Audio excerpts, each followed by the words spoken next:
हे guys welcome back to mini blog. कशा आहात सगळे? होप सो सगळे स्वस्त असेल. तर मिनी ब्लॉग थोडा लेट येत आहे आणि सकाळी काय झालं ना की नाश्ता खायची इच्छा झाली आणि आता उन्हाळा असल्यामुळे रोज सकाळी काहीतरी नाश्त्याचं बनवायची इच्छा होते.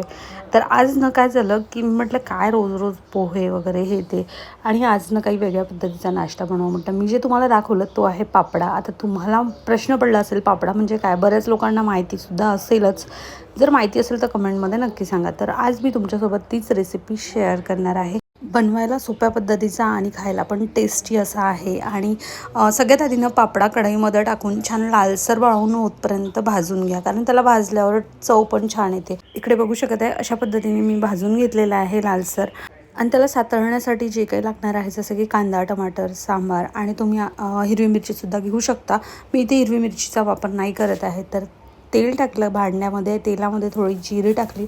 जिऱ्यासोबतच तुम्ही मोहरीसुद्धा टाकू शकता, तर मी ती स्किप केलेली आहे. आणि त्यानंतर कांदा टाकून घेतला. कांदा छान लालसर ब्राऊन होतपर्यंत फ्राय केला. त्यानंतर टमाटर टाकलं आणि टमाटर टाकल्याच्या नंतर छान मस्त शेंगदाणे टाकून घेतले, कारण आपण जेव्हा नाश्ता बनवतो ना त्याला थोडं एक्स्ट्रा काही टाकलं की आणखी छान बनतं, म्हणून मी शेंगदाणे टाकून घेतले. आणि माझ्याकडे सुका कढीपत्ता होता.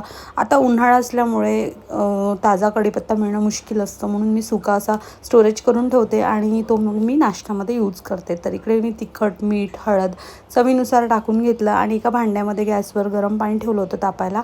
तोपर्यंत यामध्ये कधी पण गरम पाणी टाकायचं. सगळ्यात आधी पापड टाकून घेतला, मिक्स करून घेतला छान सगळीकडे. मस्तपैकी तिखट वगैरे सगळं जे काही टाकलं आपण मसाला ते सगळं मिक्स होईल असं. आणि त्यानंतर ना इकडे मी गरम पाणी सोडते आहे. त्यामध्ये थोडं थोडं करून सोडायचं आहे. जास्त सोडलं तर ते एकदम नरम होतो. आणि मी थोडं थोडं करून सोडलेलं आहे. तर आपल्या इकडे नाश्ता बनवून रेडी आहे. सांबार आणि गार्लिश केला. कशी वाटली नक्की सांगा, नक्की ट्राय करा. चला बाय.